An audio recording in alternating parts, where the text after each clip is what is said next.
and welcome to My Xbox and Me, episode 288. I am one of your hosts, MC Fixer, alongside the one and only Too Fresh Crash. Crash, how are you? I'm doing good, you know. Can't complain too much. Too much. So what can you complain about? Tell me everything that you can complain about, sir. Everything I complain. Well, earlier, my boss on this podcast was just being really rude. Or was he just being really weird? Because he did get a new rude toy. and weird are the same sometimes. So for those who don't know, nobody knows because nobody knows I have it. I got a gimbal for my camera, so I can do some nice, sexy B-roll shots. I think you need to explain what a gimbal is. Nah, those who know. If you know, you know, and if you don't know, then you need to go search it. Like, if you don't know what a gimbal is, that's on you, innit? But let's just say, like, it's like a long stick with a camera on the end of it, and I was using it like it was a lightsaber. You know, like Jar Jar Binks, the best Star Wars character. I was like him with his lightsaber. It's mad. That's true. I actually, when I saw you using it, I was like, wow, man. It's a shame that Jar Jar Binks isn't in this next like the Obi-Wan show coming up, because you would be the perfect fit for it. They could have cast me as the perfect Jar Jar. Let me give you a quick one. Yeah. Mister. I got it. Boom. Oh, bam. Perfect. Bam. Perfect. Lines on lines. If you don't know what My Xbox and Me is, though, My Xbox and Me is our weekly Xbox show here on youtube.com/MyXboxandMe and across all podcast services. You can get the show early and help us financially over on patreon.com/MCFixer. It's what keeps the lights on. It's what keeps the shows going. It's the lifeblood of what we do here on My Xbox and Me and, of course, over on MC Fixer. So that's patreon.com/MCFixer. If you're new and you have a few dollars to spare, especially during these trying times, please do consider going to support the show financially. If not, no problem. Make sure you just slap a like on the video if you're watching the video version, or leave us some feedback. That's always the thing that we ask for most, is how we can improve the show. People have given us a lot of feedback, which is the Three-Man podcasts are way better. We love Three-Man podcasts. Last 2 weeks, me and Chris. It's just me and Chris this week. Matt doesn't work bank holidays, everybody, apparently. Who would have known? Who would have known people take time off, Crash? I would have taken off. Bank holiday isn't a thing over here. It's funny because, but you've worked Christmas as well. Like, you've streamed Christmas Day. Like, I think that's the thing for, like, me. It was like, when I was like, oh, Matt, we're going to record Friday because we want to give some Outriders impressions and It Takes Two. And he's like, no, it's Bank Holiday Friday. I can't be available. I'm like, wait, what? I don't think he was home. Holiday? In his defense, I don't think he was home. Well, it's COVID. Where is it? I don't know. I'll snitch, bro. I'll snitch. I'll 100% snitch. Where is it? If he's not home, where is it? Maybe he's vaccinated. You don't know if he got the vaccine. Doesn't matter. Over in the UK, you can be vaccinated. Oh, really? You still better be indoors. They literally just come out and said, wow, this show's on a tangent. They've literally just come out and said that we can't mix houses with two people, even if both of you have had both shots of the vaccine. Oh, wow. Because it's not 100% protective. Which is like, then what's the point? What's the point, Gresh? Nothing makes sense anymore. It doesn't matter. It's not Xbox players. Who cares? Patreon producers this week, of course, is Erin Guard, FNH Paul, and our tribesman. Thank you all for the support, lads. We do appreciate it. It helps immensely. So thank you. Topic of the show this week, Gresh. Isn't COVID, isn't about my gimbal, no. But it is about the Xbox ID Showcase. The ID Xbox Showcase happened last Friday, if I'm not mistaken, or was it Thursday? One or two. I think it was Friday. Thursday. I think it was Thursday or Friday. It was one of those days. Did you watch it? I watched it after the fact. I didn't watch it live. Well, that was a smart thing to do then, wasn't it? That was a smart... Yeah. So, for those who don't know what this is, this was the official Idea Xbox Showcase Slamorama Jammer thing for all the indie games for Xbox. A bunch of games have been added to Gamepass, which we'll get into later. And the whole overall premise of the show was it was just going to show off indie games, and that was it. That's kind of all we knew, right? Was that, if I'm not mistaken. Yeah. This wasn't Xbox's branding. This was Twitch's branding. This was all done on Twitch, and oh gosh, did it show? What did you think of the show before I go into my huge rant? I think we had a few conversations of what we wanted from this show, and I don't think they got much of it. No. right in terms of what they wanted. It was long. It was long. It was 3 hours long. 3.5 hours long. That's how long it was. Yeah, it was way too long. The production was kind of, it wasn't, I don't want to say like the production was horrible, but it wasn't what I wanted from one of these shows. It was so far from like a one of the PlayStation events or a Nintendo Direct, which is more in line of what we wanted, like this quick 30-minute thing showing what you have coming up. Yep. And this was very far from that. That it was the complete opposite to what I wanted. Someone joked in my chat, which like, oh yeah, this is 4 hours long. And there was literally, they were joking, and because we were reacting to it like we always do, I jumped out halfway through. I was like, no, I can't do this. My friend Steven Taylor, the blind gamer, was doing one of the interviews for the devs, and we stayed to watch as much as we could of his interview, and then I was like, I'm done. I just can't. I'm shocked by how tone deaf this was on Twitch's behalf without... I just don't get it. Like, I get the sizzle reels were fine, the production was fine, the hosts were fine. But the thing that frustrated me the most, there's a couple of things, which is you shouldn't get Twitch streamers to interview devs, especially if they're not prepped. And that's how it came across to me, which it was super, super generic. It was like, here you go, you have 15 minutes to fill a space with these devs about a game you know nothing about. And so it's super generic questions like, oh, how many modes does it have? And and it didn't work. This is not to me take away from anyone that was hosting. Again, like I just said, shout out to Steven Taylor, he was hosting, did a phenomenal job. Everyone did the best they could with what they had. But to fill a 15-minute segment on a game that we are just getting to know is very, very hard. And if you want to do that after you announce everything. Like, this didn't need to be, like, the way it was. It should have been, like, the half-an-hour show we wanted at the front, and then each game had its own... It should have been post-show. Yeah. It doesn't even have to be a post-show, but, like, set the expectations and let people know. It's the same thing that Aaron Greenberg's done for all the Xbox-focused stuff, right? Non-ID stuff, where he's like, this is not going to be big announcements, this is going to be this, it's going to be about this long. The same with the Bethesda thing, like... As soon as you have people's, at least mine, as soon as you have my expectations in check and I know what I'm getting, cool. I was expecting a 30-minute max sizzle reel with some of the biggest games to be highlighted a little bit more prominently than the other games. But that's just not what we got. It was just a snooze fest. Super snooze fest. Yeah. I mean, even like one of the things that they did promise us that we were going to see was Stalker 2, and I even feel like what we saw with Stalker 2 wasn't really... It was a dev diary, right? Yeah. And it's like, it's cool. It's not like, that's nice, but it's not what I would have assumed they would have showed there. And it just sort of, a lot of it just felt underwhelming. I think that was the biggest problem with all of this, right? Which was not I don't think the level of the announcements were the problem, because at least I knew what I was getting going in. Like, I knew to set my expectations perfectly. We're going to see a couple of games that I've never heard about before, and they are going to pique my interest. And that's kind of what the show's there to do, right? It's there to here are some gems that you may not know is even coming to the console. But it's just the way it was put to me. The intervals, Crash. There were intervals. Yeah, I started watching it and I was like, okay, this is fine, this whatever. And then I got like half an hour and I'm like, I skip forward a little bit. I'm like, does it get better? And it's like, no, it's like the same thing throughout the whole show. It just felt like it dragged on way too long.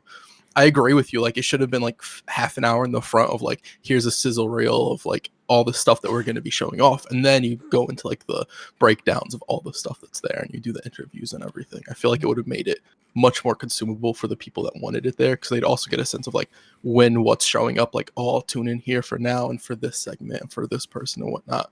Yeah. Here it just felt kind of messy, to be honest. It felt like a first show. That's what it felt like. It felt like a first show, and I think whoever's at Xbox and's meant to like overlook this sort of thing needs to do a little bit of a better job, in my opinion, in terms of like, surely a 3-hour show, 3.5-hour show isn't the right thing to do. Surely, again, without setting the expectations. Like, why not do the sizzle reels and the big announcements at the front? The big one people were waiting for was obviously the Among Us new map that they were showing off. And that took forever to come. I didn't even end up seeing it. I ended up turning it off and just like waiting until all of it got announced and watched a little rundown, which I suppose that's how most people are going to get this information, is like a IGN article, a GameSpot article. But for the people that are watching it, kind of, and the hardcore of the hardcore, me, Iron Law podcast, other people like that, it kind of felt like maybe not a slap in the face, but just a wrong way of doing things in this. I was very much let down, which is a shame. So was my audience. They didn't like it. It weren't like it was just me. I don't want Twitch to not do these things because I love having stuff to react to. I love watching these sorts of things. I did like the production of it. Like, I didn't think the production value was bad. It just, you have to get the right people to do these sort of things when it comes to hosting, and you need to make that a much snappier show, or put out a runner show ahead of time. Have to. Yeah, I absolutely agree. You need to find a way to make it more consumable for people, because like this, it's 3 hours, 3.5 hours. I think it ended up being something like that. Yeah, and it's like you have no clue what's going on. You don't have no clue what's being shown when it's being shown or anything like that. Exactly. The big announcement of this show was Drinkbox's new game, which is Nobody Saves the World. It's the same team that did Guacamelee, which I know some people absolutely love Guacamelee. It's not a game that I played it a little bit, never got far enough in it to really like deep down love it. But I know some people absolutely love these games, which is it's a game that promises to put a new twist on action RPGs. Players can transform into a ranger, rat, horse, and a dozen other unique forms. Furthermore, players will be able to mix up and match abilities to create custom builds. Nobody Saves the World is coming to PC as well as console in 2021. Did you like the look of this one at all, or because this was one of the bigger games they were announcing, which was Drinkboxes? Yeah, it looked cool. It didn't look like really my type of game, to be 100% honest. Like you said, I'm sure people will absolutely love this. There are a lot of people who really like the studio behind it. So I'm sure that'll hit for people. It just wasn't really something that I'm into too much. Was there anything that did pique your interest? I'm not going to go through the whole run of show because there were over 60 games I think that got showed. The 20 that are going into Gamepass I've added to the news list later on. But was there any one game that stuck out to you that you've really liked at all, or not really? No, I mean Boyfriend Dungeon. I'm still looking forward to that. Hype that that's coming to Game Pass. Yeah. Other than that, like no, not really. 12 minutes. Really, the new gameplay they showed for that. I skipped that. I did not see that. Got ya. Yeah. So again, it was like I love 12 minutes. I think the game looks fantastic. It's a 12-hour game as well, which is remarkable. Considering I was expecting it to be like a 3-hour experience, if that. But the new stuff they showed for that, even the Among Us trailer that they showed, there was one game that I thought you might have liked, which was is it Astra Ascending? Which I thought that looked like a U type of game, which is a turn-based JRPG. But yeah, there was enough cool stuff here that was interesting enough. But it just, again, the way it was packaged just upset me so much that I didn't even get through to some of the good stuff that was probably there. It's also like, you mentioning Astra Ascending, like, yeah, that was a game that like interested me, but like that whole experience with that, like trying to watch it just sort of like dulled a lot of the stuff I saw. Yeah. Or it's like, if it was shorter and it was more compact and I saw it and I went myself to like look into it more, I probably would have been more into it and more invested in it. Yeah. No, you're all right. You're all right. Again, I think it's a shame when something's so long, it just sours everything, even if there's a ton of great content in there. The other one that stuck out to me was the fishing game, which I believe is called, let me see if I can find it, Moondagoo Bay, which is a wholesome fishing RPG set in the 1980s, Eastern Canadian coastline, which I actually like the look of that game. They said there's like a deep story. It's the pixel art type thing coming 2021, and this one looked cool. I did like the look of that. I don't know how deep I'll get in it. It could be one of those games that turns into my midnight game, like 2 Point Hospital was at one point and stuff. But yeah, it looked cute enough, and there was enough. Even the dev interview was actually fun enough. It went on way too long, like everything here, but it was interesting enough that it was like, oh, okay, you've got my attention. I'm willing to give this a try. So, yeah, looking forward to that. Let's move into Fix's sack then, Crush. First question that we got this week, which is, hey Fix, hope you, Matt, and Crash are well. Matt's dead. My question for you is, do you ever find it hard to return to one of your favourite games that has aged a bit? I know you are playing all of the Resi games at the moment, so do you find they have aged more than you remember? Or is there any games that people rave on about, but you can never enjoy the game because the mechanics are too old? I ask this as I'm currently playing Compat Third Day on the Rare Replay and having a really hard time getting through it. This is due to the camera and the fact that it is a 3D platformer where you take full damage from jumping off a small ledge. Best regard and have a great Easter bank holiday. What's a bank holiday, Crush? Who knows? Lewis, thank you for the question. We do appreciate it. Yeah, for those who don't know, been playing through all the Resident Evil games. I'll talk about that in a second because we've got a question coming up about that. But I think the one that sticks out to my head always is Mass Effect 1. Mass Effect 1's like my go-to one because everyone raves and raves and raves about Mass Effect and how great a series it is. And I'm playing Outriders right now, which we'll get into later as well, where it's like people are like, oh, this feels very Mass Effect-ish, but not as good. Like, that's how people are saying it, especially in terms of its story and stuff. So for me, I remember going through and playing Mass Effect 1 and just being like, this is garbo. Like, I don't get why people... Because everyone was like, oh, well, you could start with 2. And I'm like... But I'm going to miss out on a whole game. Like, it just, like, to me, I can't do that with a series. It's like when people start a TV series at season 4. I'm like, how dare you? Like, it just seems like a spit in the face. So especially in a series like that. Mass Effect is so big. I can't think of any others off the top of my head. Have you got one that comes to mind? But Mass Effect's my one, definitely. I mean...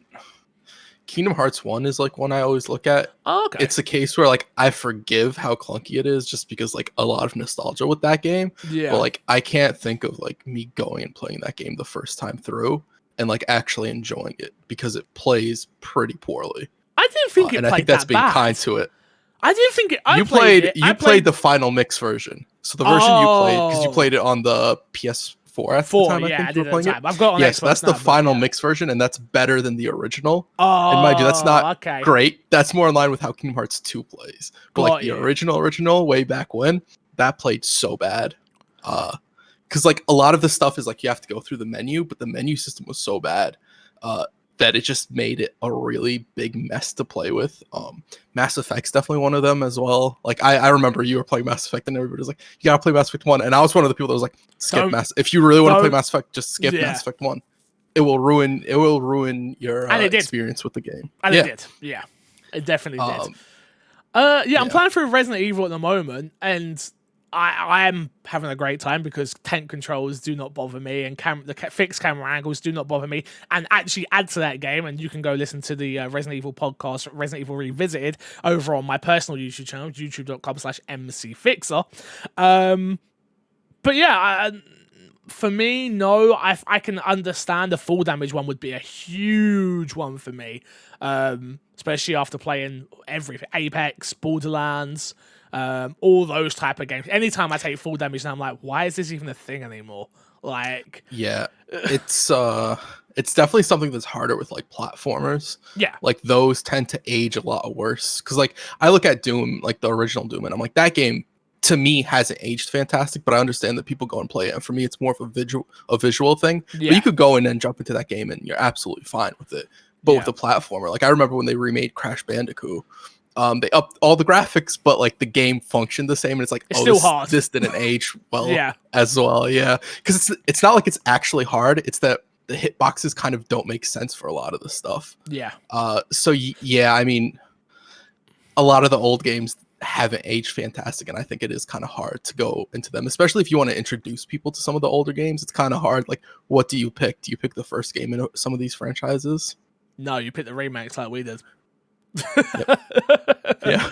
I think that I haven't really got one that like that. Mass Effect's definitely the one that like tore me away from a series as well, and that's kind of the hurtful thing about this, right? And most people know, if you've listened to this podcast long enough, old games are old. I don't very much have time to go back and play old games. Like this is the first time. If it's not content, I can't go back. So this is like, now we're doing the revisited series. I'm like, wow, I get to play Resident Evil 0 and Resident Evil 1 again. Like, I'm looking forward to hopefully being able to keep this series going and like building upon it so I can go and play Batman again and things like that. Right. But yeah, no, those are the ones that stick out in my head, Lewis. But thank you very much for your question. Don't forget, you can email in my Xbox and Me podcast at gmail.com if you want to email in or join my Discord. I see some people commented on last week's episode how to join the Discord. It's in that link of my Twitch channel, or just DM me, hit me up. I can send you the link. It's no problem. This next one comes from TopLift9, who says, at MC Fix, a question for the podcast. With the success of both the series consoles so far, do you think Xbox will release a fully digital version of the X to rival the PS5 digital, or keep things as they currently are with just the Series X and S? I think they will keep things as they are, because we're going to see, obviously, xCloud come to iPhones at some point, web browsers, PC. I think at some point you're going to get it on TV. I don't think Xbox want to be in that market of having too much and confusing the audience of like, all right, we've got the Series X, we've got the Series S, we've got the Series D, or whatever they end up calling it. It just becomes an unwinnable battle at that point, because you're confusing the market too much. You're already going to get a slimline S and a slimline X, or maybe just a slimline. I don't know. Wonder how they will do it, because the S is so small as it is. Yeah, you don't really need a slim with that. I can't imagine that getting any smaller. A redesign of either of these consoles is going to be really interesting. But I don't think they need to rival anything right now, or even think about that. The PS5 and the Xbox is selling out like hotcakes. You can't keep these things in stock everywhere across the world. Which I think the longer this goes on, the better for Xbox, honestly, because it creates that necessity to buy always. And I don't think that's something that Xbox has always had. Where don't get me wrong, PlayStation is still ahead. It's still ahead. It's still selling more units because somehow they're producing more units, which was always going to be the question, right? It's whoever can produce the more units is going to sell them more, especially at the moment. But yeah, no, I don't think they need to mix the market or the messaging at all, TopLift9, to be honest with you. It's a case of what they're doing is working. They have the studios now. It's just about producing the games.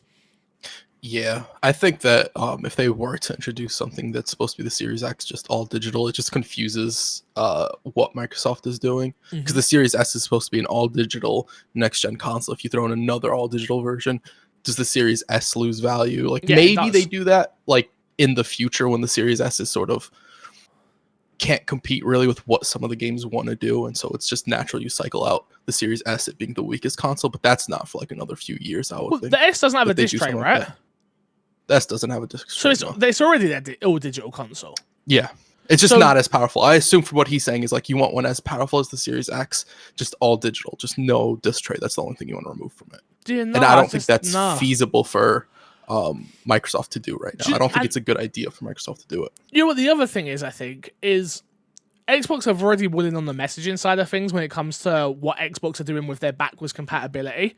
And as soon as you start forcing digital on people, I think they get worried, especially about everything. The good thing about the Xbox period, you can go and buy an original Xbox disc which is compatible, and you can play it on your X. Your Series X. Like, that's still a fantastic feature to have that no other console has.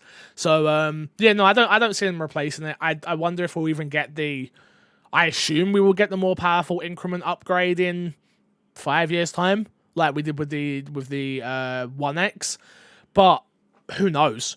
Or do you just see these consoles just dying out quicker, where it's a case of like they just replace the Series X becomes something else, the next Xbox, but we don't even know it's the next Xbox like that. And then that's how they just start getting us, like the phone model, maybe. I think that might be what Microsoft's going for, but it's hard to tell before like we really see anything. Yeah. Anything big moves from them. But that could 100% be something that they do, is like in 3 or 4 years time, they're like, okay, here's the next Xbox Series insert, whatever. It's more powerful than the last one, and it technically replaces the last one without really pushing it out, because that is Microsoft's move right now. Like, you have a Xbox One, you can play all your Series games as far as the Microsoft front for those. Yeah. So that could just be where they're going, where you technically get a newer gen quicker, but they don't really treat it like a new gen. It's all like one ecosystem. Okay, yeah, I agree. You're right. Next question, last question for this week, which is, I really want the RE show to be on podcast services. Can you not drop it on the My Xbox and Me feed, please? I can't drive and listen to YouTube. Little Smee. No. Thank you for coming to my TED Talk. There you go. No, it can't. The whole idea of the show is, it's not that it's a visual show, because it definitely isn't. It's still just a podcast. But no, I don't want to. If Revisited, the series, turns into something, I will do it, and it will become to podcast services. So if we start doing this more and more and more, and there's more games people want us to do a whole series background on, I am totally into doing it. But other than that, then no. I don't want to. I don't see it. It's got no longevity. It's only 9 episodes. So for those who don't know what we're doing over on my personal channel, I'm doing a weekly, it's not even a weekly, it's like 2 episodes a week, Resident Evil series, leading all the way up to Resident Evil 8. As most of you know, I'm a huge Resident Evil nerd. So yeah, we're going through every single game, ranking our favourite characters, our favourite locations, our favourite weapons, and of course ranking the games in order of which we believe is the best order to enjoy. So yeah, no, Little Smee, unfortunately, that will have to be one of the ones you watch while in bed with the missus with some headphones in. I'm sorry. Or buy for YouTube Premium, then you can listen to it while in the car, because you can lock your phone. Just a choice. There you go. Let's jump into what's been in our box, Crash. What have you been playing? I've played a little bit of that Outriders game. Oh, I've heard of that game. Yeah, I would hope you've heard of that game. How many hours cool, in are you? You know, I've only played like an hour since wherever the drop-off point was, so not too much. Yep. Not a whole lot. I feel like I can't really say about like more of the experience, but I feel like the game looks better than it did in the demo. I don't know if I'm like crazy about that, because I haven't played the demo in a while. Probably crazy about it, but I looked at it and I'm like, I don't remember the lighting looking this good. But I also saw some people streaming the game and I'm like, that's more like what I remember. So I just think it was a placebo effect of not having played it for a while. There are different environments in the game which do look better than the open environment that we played in, definitely. But I still don't think it's a beautiful game. Let's just say that. I don't think it's the graphical masterpiece that I think we all expect from next gen games. But yeah, no. So you're only about an hour. Okay, I'm 10 hours in now. Been grinding through. Want to get the story done as quick as possible so I can start getting to that end game. I really enjoy what I've played so far. I've had a lot of fun with it. I'm playing it through solo for the story. And then I'll start playing with people when it comes to all the other stuff. I really do like what they've done in terms of the map, because you go off into each of these different locations and then there's different things to do, and it tells you what there is to do in the map. So like there's hunts, and then there's bounties, and then there's your missions, and then there's your side missions, and it's all laid out very, very well. The story for me, unfortunately, I actually thought the opening was quite strong, and I actually, you all know sci-fi is not my strongest point of interest when it comes to video games or films or TV or whatever. And this one was like, oh, I like the idea of like, we've come to this planet and we are building it up. It doesn't quite play out as that the way I wanted it to. No spoilers, but it hasn't quite got me invested enough in its story. There are a couple side missions that I've done that have been quite interesting and kind of like, oh, that's a shame, or like they have brought out some emotion in me, but other than that, it's just a fest of run to this place, shoot all the grunts, run to that place, shoot all the grunts, which isn't a bad thing.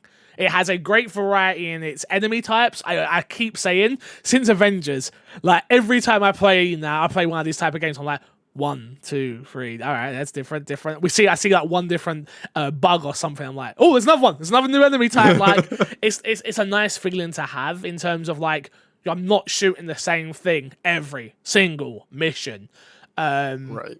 which is nice. The game's quite challenging solo, which I like as well. It does force you to change up your weapons and make sure you have the right mods on your guns, or make sure you can reset your skill class at any time. So picking the right skills and stuff like that. And I think that's what they've done a really good job of in terms of its world tier. Because we were talking previously, right, where we're like world tier 15. That seems a bit much. Is that stupid? But I kind of like the way the game has allowed me to progress so far, which is my character level's going up, the world tier's going up. I can bring it down if I want to. I haven't yet because I want that best loot that I can get as well. Right. But it's that risk reward for me where it's like if I wanted to put this on world tier 1 and just breeze through the story, I could. And there would be no problem with that. I love the weapons. The weapons feel really good. I have this gun that shoots lightning after every so much ammo is taken out of it, I believe. Which is dope. I really do love what they have built here. Way more than I expected. Yeah, I feel like they really nailed the RPG aspect with like a lot of the armors and the weapons and like the rolls you can get on it, where it really like you really are incentivized to like look at every piece of loot you get, because something might be a lower power level, but it has those rolls that you want. It has those abilities. It has the extra like weapon leech or whatever it is, so you're getting more health back, or you're doing specific types of damage and all this stuff. Especially, it'll also change depending on the type of player you are as well. Some of the stuff works better if you're up close. Some of the stuff works better if you're up far away, where I think that variety will give this game a leg to stand on, at least for the content that is there, where everything is continually enjoyable as you continue to find the new roles and the new stuff you can equip, and messing with that and mixing and matching, especially with like also the classes themselves. Yeah, it's one of those games that it allows you can roll. I see why people are grinding out legendaries now. Because you can level up guns with material, you can take off mods, you can equip mods, there is so much you can do, and it is simple. It's not. I've always found Destiny kind of confusing. I've always found even Division, recalibrating guns in Division was somewhat confusing for me, and getting the materials and the things you need to craft in these games have always just been very hard to come by. In this, it never feels like it's like that. I'm constantly getting shards. I'm constantly getting iron. You see a thing on the wall. You stand there for a couple of seconds, drill it out, keep moving. It seems like it rewards you really well as you're progressing. And yeah, I don't think it has the slickest gunplay. I don't think it has the slickest cover-based system. But what it does have with its abilities are really fun. I got to a point where I was using the bubble ability. I'm a trickster for my main. Using the bubble ability and the swipe and the bullet damage ability, all three together. And then I got to this boss fight and I just kept getting stuck and dying. It's like, no, you idiot. Change up your abilities. Go have a look what else you got. So I'm looking through and it's like, I had this one that I can like go behind the boss, and the boss's weak spot was its back. So it incentivized you to go think about it. Come on, think. You can do this. And you can really get there. Like, I used a gun that didn't give me back health in one of the fights, and I switched to that gun, and I was getting health constantly so I could take him out quicker. It was just all these little things that I don't feel like many other games for me have clicked. I'm sure they're there for Destiny and all these other games, but for me, they never clicked. And this is the game that it just seems to be laid out simple enough for me, where I'm like, oh, that makes sense, and that makes sense, and that makes sense. I haven't got to the end game yet, like I've been saying, so we'll find out how good it really is when we go there. But so far, I've had a really good time with Outriders. I can totally see why they put this in Game Pass, though. Because they did, I think they've got a load of concurrents now. It's doing really well on Twitch. You can still buy the game on Steam. I've actually got a Steam code to give away during one of my live streams, so make sure you come check me out over on twitch.tv/mcfixer if you're a PC player. But yeah, it's a lot of fun. I'm looking forward to when everybody else... I'm looking forward for either me to be finished with the story so I can come and share for other people, or I'm looking forward to everybody finishing the story so we can all play together. Because I don't want the story to start becoming disjointed where I play with others and they're talking over it and stuff like that. Yeah. You want to experience it first, and then you're like, okay, I'll play with you. You can talk over whatever you can do whatever the hell you want during your playthrough. Yeah, absolutely. So I should have the main story done today. I should. Fingers crossed.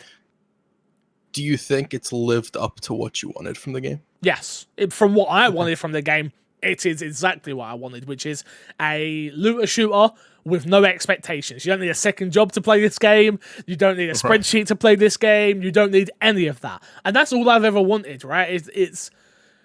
It's an accessible, it's not a live service game. They've been very clear to stay away from that tagline, right? But it's very much a game that I can see they're going to build upon, I think. They're going to keep adding new bounties and new hunts and all that good stuff that you need to keep a game like this living. They're going to be able to do it, and the map is set out in such a way that it will make sense to do it as well. Because there's nothing worse than playing one of these games and like something gets added and you're just like, why? It doesn't even make sense. Like, no, they can continuously add new most wanted bounties and all this stuff, and there'd be a reason to grind and play through and replay these missions and stuff like that. So yeah, I think the biggest letdown for me so far has just been its story. Like, I thought the story was going to be a little bit more interesting than it actually is. That is kind of disappointed to hear, because I do think the story did start off on a pretty strong foot. Yeah. At least what you got in the demo. Maybe that's why they had all that bit in the demo and they stopped the demo where it was like, this is as far as the story gets, where it's like really interesting, and from here it kind of goes downhill. I still think the anomaly is very interesting. I'm still learning about that. I haven't finished the game, so I'm definitely talking from an impressions point of view more than anything else. But yeah, I think the anomaly is interesting. The alters that you come up against or you've spoken to and stuff, they're interesting, but it just hasn't quite built up to anything too amazingly yet for me. There's only been, like I say, the side quests are where my emotions have been kind of pulled a little bit, where things are happening and I'm like, oh, there was this one specific moment where I thought I was going to be asked to do a decision of what happens, and that didn't happen. It was just taken out of my control, and it was just the fact of, no, this is the story we're telling. And I was totally okay with that as well. So that was good.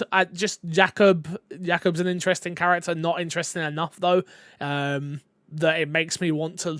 Like, that's not why I'm staying. I'm not staying for its story. I'm definitely staying for the gameplay, the abilities, and what really keeps me there. Like, there's nothing better than getting a cluster of 5 enemies, slow motion them, doing the blade thing that then turns them into into their skeleton, and then just seeing them explode, all in slow motion. It's so cool, so cool. But yeah, I guess next week will be where we'll be able to really go through if you should play it. Buy this game, play this game. It's on Game Pass, so there's kind of no reason not to play it if you have Game Pass already. I think it's worth your time if you're into a more casual looter shooter, even though it's not a looter shooter, but you know what I mean.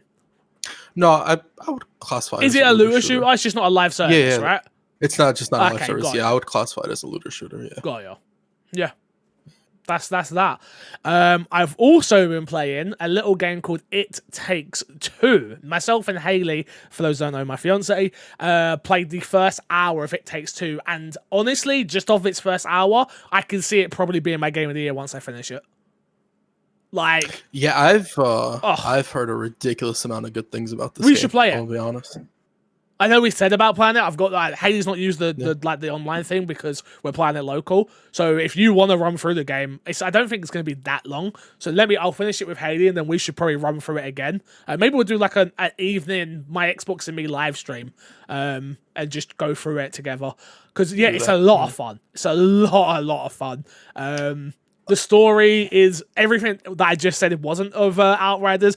This is for It Takes Two. The story is interesting. It gives you emotion straight away. The world that they have built and are building is interesting. The mechanics of you playing on one screen and it being a fully co-op experience is fun. The boss battle that we fought was very smartly done. The puzzles are easy enough but fun enough to work out. Like, honestly, I'm only an hour in and I'm absolutely loving it. Absolutely. It is... Yeah, I don't know if I'm... I don't know... I'm not going to say that yet, but it feels like it's going to be something special by the time I get to the end of it. Yeah, it really is. Would you say from what... And you haven't played a lot, but you would say it's higher on your list of the games you've played this year so far? Oh, it's my favourite game I played this year already, and I've only played the first hour. So that being said, I haven't played that many new games this year because it just hasn't been that much that have come out. What has come out that I've played this year that I've beat? there were a few games in the beginning of the year. The Let's have Xbox exclusive game. I don't know if you the actually beat that. The Medium, I beat Yeah. that. Let me have a look. 1 second. Give me 2 seconds. Here we go. So January we had Hitman 3. Oh, okay. It's not better than Hitman 3 yet. It's not better than Hitman 3 yet. But I'm comparing it because of the first hour. Hitman 3, what else do we have? There's been so little, really, in the grand scheme of things. Because I've been playing a lot of games that come out last year. Like Yakuza Like a Dragon and a few other titles like that I just didn't get through when I was in hospital. Obviously, I played The Werewolf Apocalypse, which was absolutely horrendous. What else? I'm trying to think. Like the big titles. There hasn't been like that much. I think that's about it. Like, I don't think this year, at least, we haven't hit it yet. It's coming. Dry, yeah. Yeah, it's coming. It's definitely coming, which is definitely scary. But yeah, I'm very much enjoying the game. Hitman 3 is still my game of the year, but I can see it being up there. It Takes Two, definitely, for a great experience. If you are looking for something to play with either your child co-op or a partner that doesn't play games co-op, or just a friend that enjoys a fully co-op experience, this is it. By far. Guarantee. I guarantee you it's only going to get better. Guarantee. Cannot wait to jump in and finish it. So, look forward to that.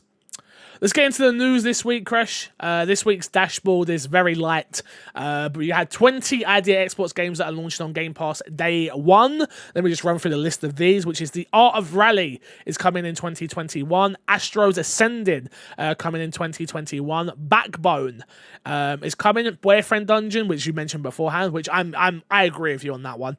That's a game that I probably wouldn't have bought at full price, and probably just would have went missing in my head. Now that it's launching in Game Pass, I definitely will be playing it. Definitely. Yeah. You got Craftopia. Is that right? Opia? Yeah, I think I got that right. Yeah, you got it. You were right. Yeah, which is a multiplayer survival action hack and slash game. I'm looking forward to this one. Again, another game that I'm glad is coming to Game Pass, and it's coming to Game Pass PC and console. A lot of these are coming to Game Pass PC and console, or cloud and console. Yeah. Just so you're aware. You had Dead Static Drive, which is also coming. You had Edge of Eternity, Hello Neighbor 2, Little Witch in the Woods, Moon Glow, which is again the fishing-based game, which I'm super happy about that. Narata Boy, which I think's already out, which is the 80s. Yeah, it is.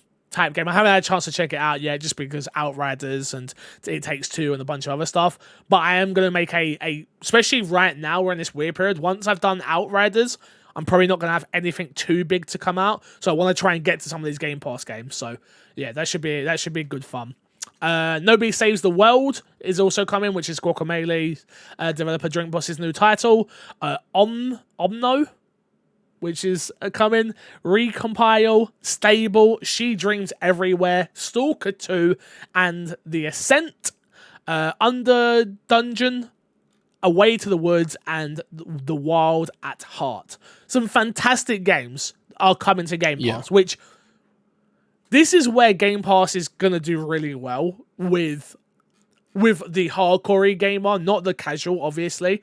Where they're now going to start looking at an Xbox and going, wow, I'm going to get all those games in Game Pass, or I'm going to pay for them out of pocket over on every other system. Or obviously some of them are coming to PC, but from a console perspective, it's just like this. It now opens up the question once again. Yeah. Oh, I absolutely agree. I'm kind of curious because some of these games are coming to console and cloud. Yeah. But not coming to PC, even though they have PC games, PC versions of those games. I wonder whenever cloud makes its way to PC, if we stop seeing these games come to cloud. No. You don't think so? No, I think because I don't think enough people are gonna. I think it's certain games just do really well on PC. Like the art style does well, or like this obviously isn't in Game Pass, I don't believe, but like a Stardew Valley, let's say. Like, I could see a game like that come into Game Pass, console and cloud, but not PC, because it could get an audience and blow up. where if the right streamer, the right YouTuber gets hold of it, they can make a gangbuster amount of money on Steam. So I just think Xbox are playing it by however the developer wants to go, which is like, yeah, cool. You cover. I think what's happening, which is it turns out to be you cover the cost of what we have paid to make this game for console, and let us make as much money as we can on PC. I think that's kind of where the conversation is going, because a lot of these are 1, 2, 3, 10 people studios. They're not like ridiculous amounts, and like they're not huge games, but they're interesting enough games that I'm glad they're coming. I'm really happy they're coming. Really am happy. Yeah. It feels kind of like where Sony's like, oh, we're going to get our timed exclusives and whatnot. Microsoft's kind of like, oh, we're just going to get these games on Game Pass and incentivize you to get into our ecosystem. Exactly. Which I think is a really smart move, especially with how Game Pass has been growing. And another 23 games added. That's pretty big as well. Yeah, no, 100%. 100%. Moving on. Xbox have announced new headphones? ? Not really. They're partnering. Microsoft are partnering with Bang. I don't know how you actually pronounce the name of it. It's Bang. Is it Olufusen? Olufusen? 1 second. OLUFSN. Come on, Chris, hit me. Bang. Olufsen. That works. All right, Bang Olufsen have revealed the B-Play? The BioPlay. BioPlay. Come on, guys. BioPlay. Come on. Just get the other Xbox BioPlay. headset. It would be BioPlay. It would be BioPlay, BioPlay like right. Beowulf. Yeah. BioPlay portable wireless headset for Xbox that costs $499, which just so happens to be the same price as the Xbox Series X.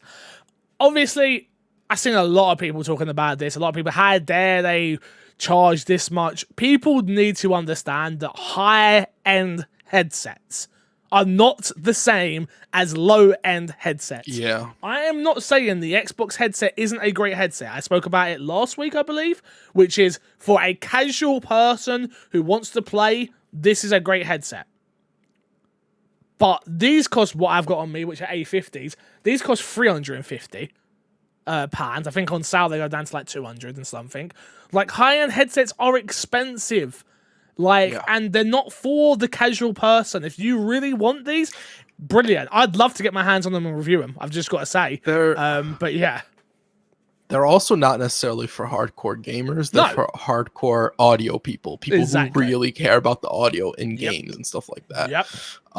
So it's I have seen like a good amount of people complaining as well, and I'm just kind of like, why? I mean, like, it's kind of also in Microsoft's bag to start putting out premium products. Like, whenever we got that, I was like, oh, we're probably going to get a more expensive version as well.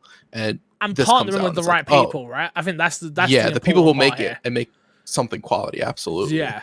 And it's like, this is 100% in Xbox's wheel bag. That's why you have a $200 version of a console and a $500 version, or it's 500, right? Yeah, $499. Yeah. Yeah, no, I just saw people with their handbags out saying, how dare you charge the same price as the console? It's like, well, this isn't for you then. Simple. Yeah. Like, it's not hard. Like, it's the same people that complain about Astros, or like, you're stupid for buying an expensive headset. It's like, this isn't for you then. It's not a problem. Like, it doesn't have to be for you, but let people do what they do, I guess. They're allowed to do whatever they need to do. Like, whatever. If you see a magical box turn up here, Haley's doing stuff, but don't mind her. Next news story.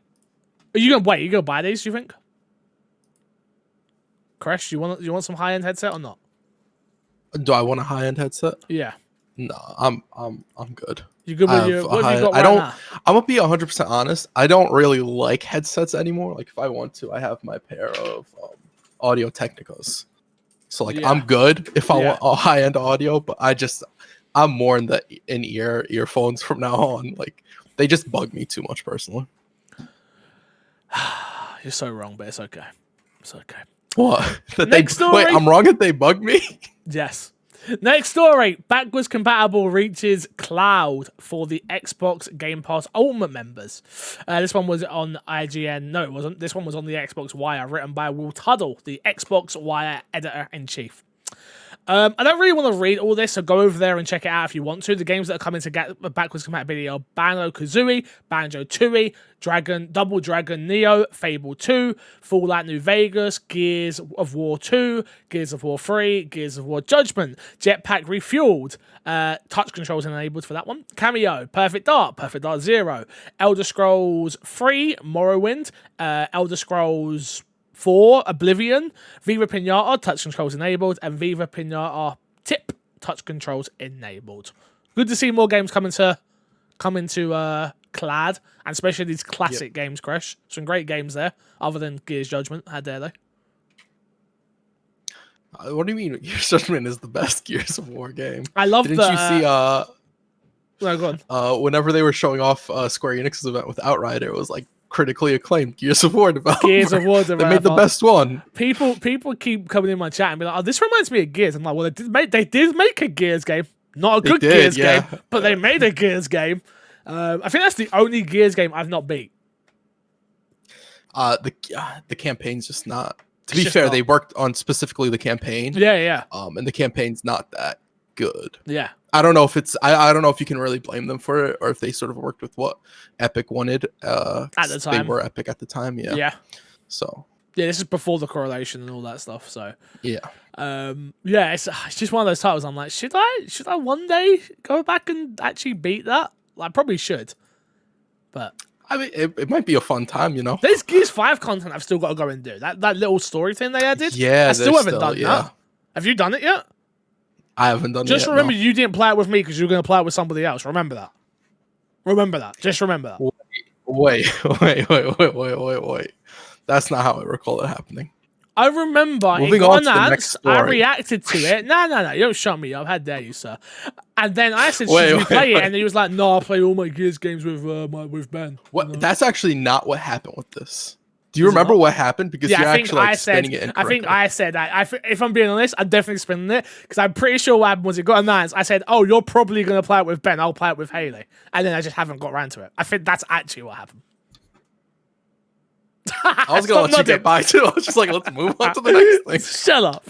Next up, CD Projekt Red promises not to confuse anyone again, then confuses everyone again. This one was written by Joe Screbbles of IGN and says, CD Projekt Red yesterday performed an extremely public self-reckoning, if not apology, for the messy messaging of CD Projekt of Cyberpunk 2077.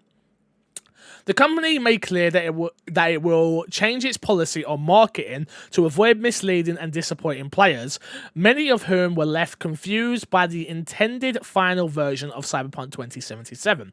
After years of updates, unfortunately, while doing so, it managed to confuse its investors and consumers alike about a whole new issue. A part of a strategy update presentation, CG Projekt Red President Adam Kinski explains that the company had, quote, recognized, end quote, its plans for a Cyberpunk 2077 multiplayer component mode. Go on, Crash. Reconsidered. Thank you. Thank you. Apologies. Reconsidered its plans for a Cyberpunk 27 multiplayer component mode, but failed to fully explain what the upshot of that reconsideration will be. While we knew that the company had previously been working on a AAA Cyberpunk multiplayer experience alongside the single-player game, it was never clear whether that was a standalone game, an expansion of the existing game, or a hybrid of the two in the vein of GTA Online, for example. In a previous earning call transcribed by Seeking Alpha, Kaczynski has made clear that a separate team was making multiplayer that we outside CD Projekt think about it as a standalone project, end quote.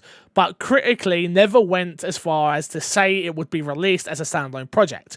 Kaczynski's comments yesterday don't clear that up, neither do they actually specifically specify what's now happening to that project. Quote, previously, we hinted that our next AAA hinted that our next AAA would be a multiplayer Cyberpunk game.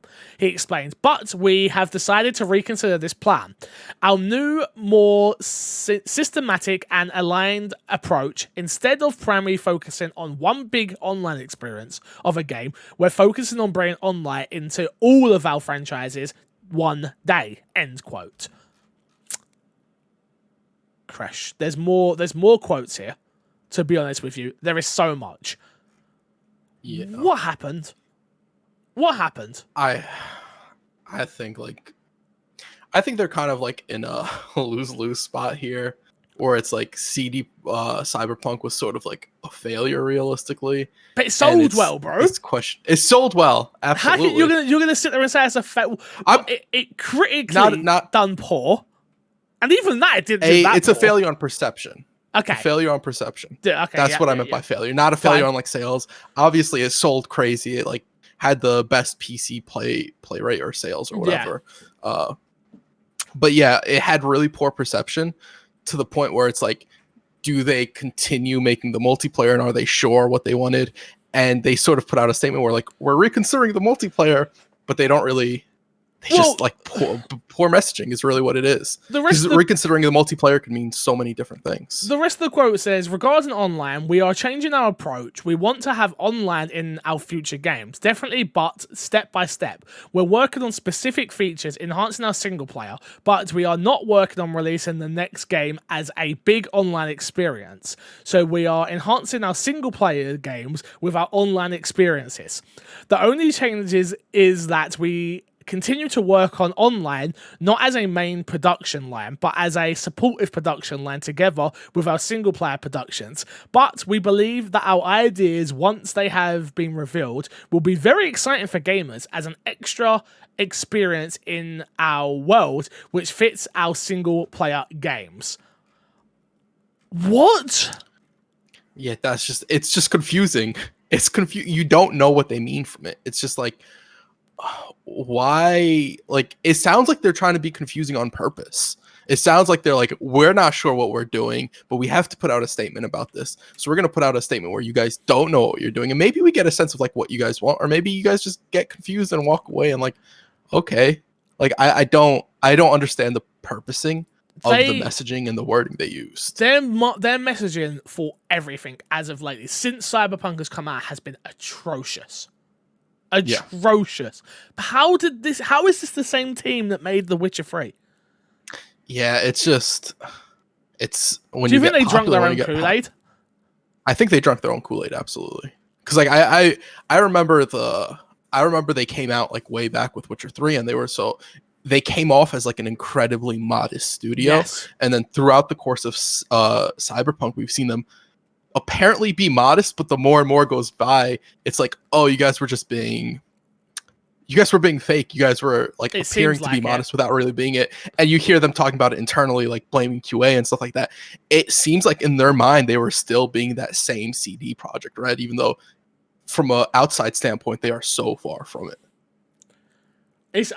It shocks me, and it's wild that this is the same company. It truly is. And it upsets me to think that, oh wow, this is what we're getting. This is it.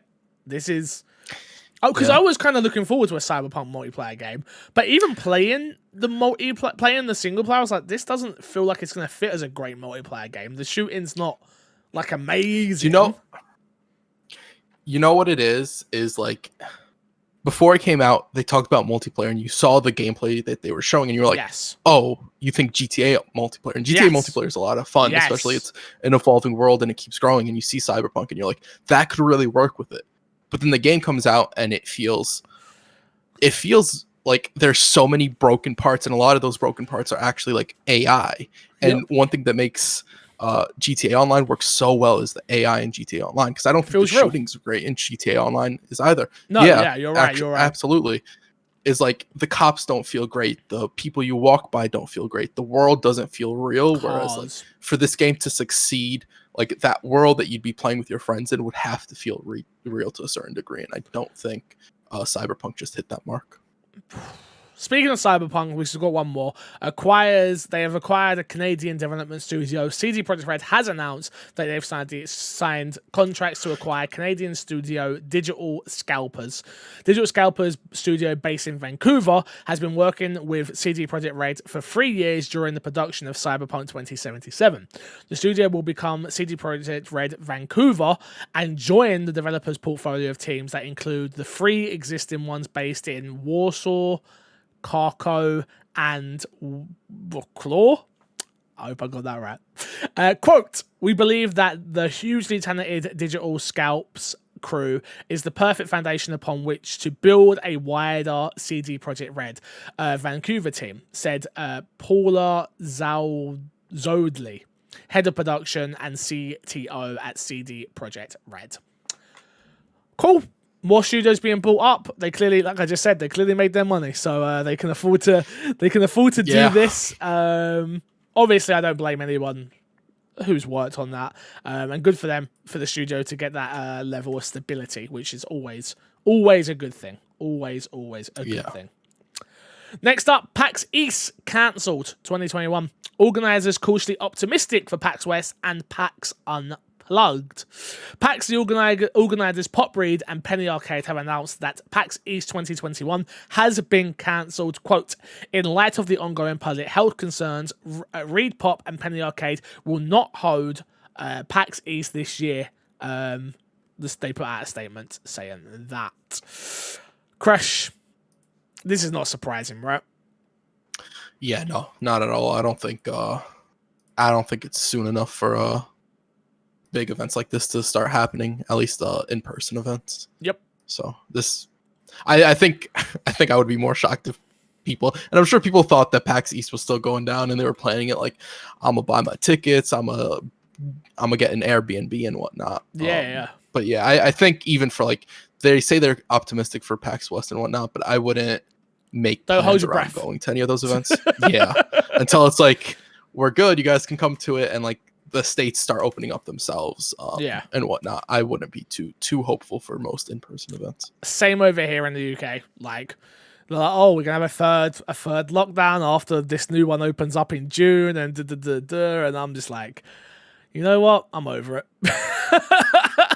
I'm over it. I'm so done. And I'm a guy that stays indoors, so I can only imagine if you was a social butterfly, if you were someone that actually went outside and like enjoyed the sun and like just enjoyed life. Unlike, well, I enjoy life, but just in a different way. But yeah, just I feel so bad.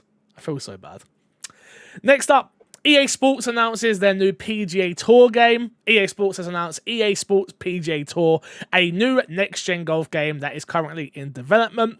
This one was written by Matt Pulsel at IGN. The game will be first created as part of a new long-term deal signed with PGA Tour and will be built on the EA's existing Frostbite engine. Oh, yeah. That's me interjecting. EA Sports PGA Tour will allow players to build virtual careers and visit many of the most famous golf courses around the world. Also featured will be some of the most famous golfer players in the professional world who players will be able to test their skills against. Quote, a team of passionate golf fans is Metaclurious, I think that's right, recreating the world's top courses such as Pebble Beach, and we can't wait to give fans the opportunity to compete on some of the most iconic PGA Tour courses and win the FedEx Cup, said Cam Weber, EA Sports Executive Vice President and General Manager. Obviously, I had to add this one. You all know I love a good golf game. I love a good sports game. Love a good sports game, period. Love a good sports game. I'll be honest.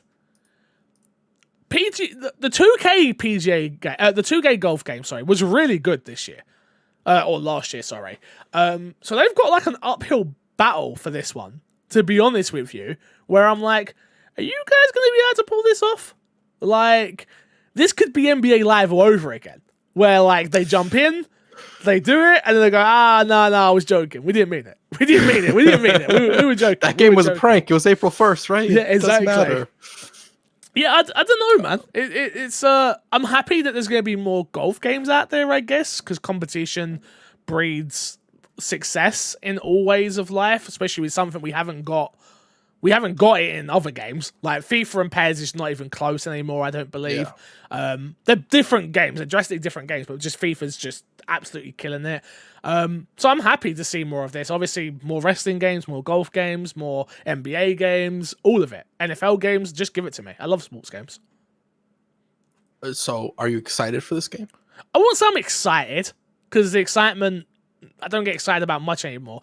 It generally depends on the story. Like, are they going to give us like as much as I didn't love the FIFA stories, are they going to give us like that level of a career mode, or is it just going to be like a basic play golf, go here, which is what 2K's one was, which is kind of a letdown. Considering 2K have like NBA story and they've got, do you know what I mean? Like, I thought they were going to go that bit further, which, yes, they always get trounced at their bad stories. But I don't know, man. I think you can do it right, but they just haven't.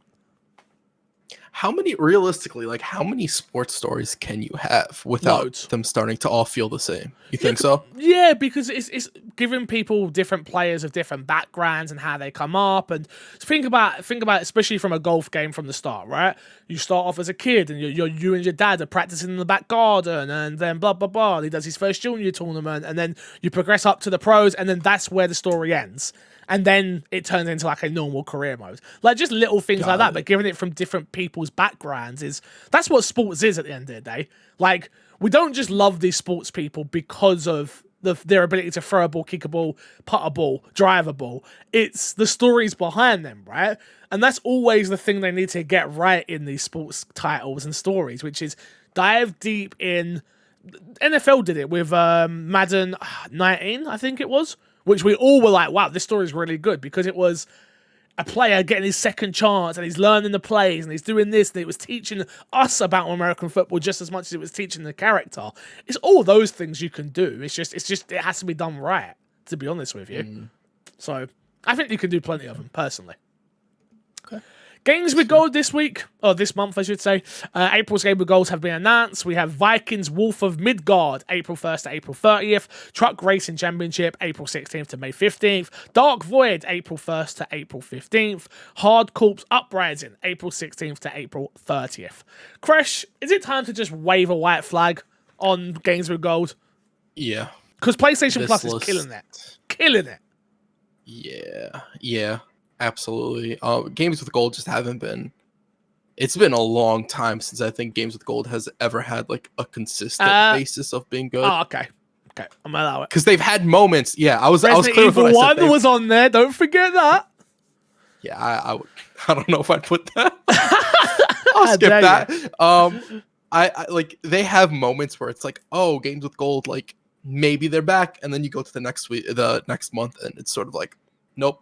Again, another miss and another miss. And to be fair, with like a lot of their efforts going into Gamepass, it's kind of hard for them to like supply games for Gamepass and then also go, oh, we're also going to get stuff for Games with Gold. Because you have to remember, these deals have to be made. They can't just be like, hey, let's look at the list of all the games on our platform and say, okay, this game that EA makes is now going to appear on Games with Gold. It doesn't work that way. They can't do it. Yeah. I just think it is a dying a hill that I think Microsoft should just sort of hop off of, but it becomes hard because then what is Xbox Live or Xbox Network now? That is a value that is tied to it directly. So especially when they put the prices of the games next to it, and like they always do the whole $150 worth of games. It's like, bro, they're like, it's free now, even though it's not free. But yeah, exactly. Yeah, it's a rough one for them to get out of, that they sort of put themselves in. Yep, I totally agree. Totally. Let's plug, and get ourselves out of it, dude. What you got to plug this week? I have absolutely nothing to plug. I have nothing witty to plug. I have nothing funny to plug. I have nothing to plug, Fix. You have nothing. Wow. Yeah. You can find you at Kreshnik Plays on Twitter. Go follow him. My one would be, I guess, I've got a couple of things. Lord of Iron's podcast, I was on that. And if you haven't watched it, it is probably my favorite guest appearance I've ever done on a podcast. Period. The energy was right. It was a 3.5-hour podcast. Ooh. And you stayed for the whole thing? I did. Fix it for the whole thing. Honestly, it's the most fun I've ever had. Most fun I've had. Like, guesting on someone's podcast is the most fun. By better than IGN, better than GameSpot, and I had a great time on both those podcasts. But just the energy and the people and the stories that they got out of me, it was just perfect. Absolutely perfect. Yeah, that, and yeah, my main channel, youtube.com/mcfixer. We are doing the Resident Evil Revisited series right now, where we are ranking every Resident Evil game. The first episode did okay, just over 100 views, 30 likes, a few comments. So if you are someone who hasn't checked it out, please do go and check it out. New episode will be out today, actually, of the day we're recording this, which is Friday, same as the day my Xbox and me goes up. So if you're looking for more content from myself, youtube.com/mcfixer. And yeah, I should have a It Takes Two Let's Play going up with me and Haley with our first hour of gameplay. So if you want to see about what I've spoken about, go and check that out as well. Yeah, that's it for today. Thank you all for watching. We do appreciate you. Thank you for coming along for our journey. And until next time, we will love you, leave you, and see you all later. Goodbye.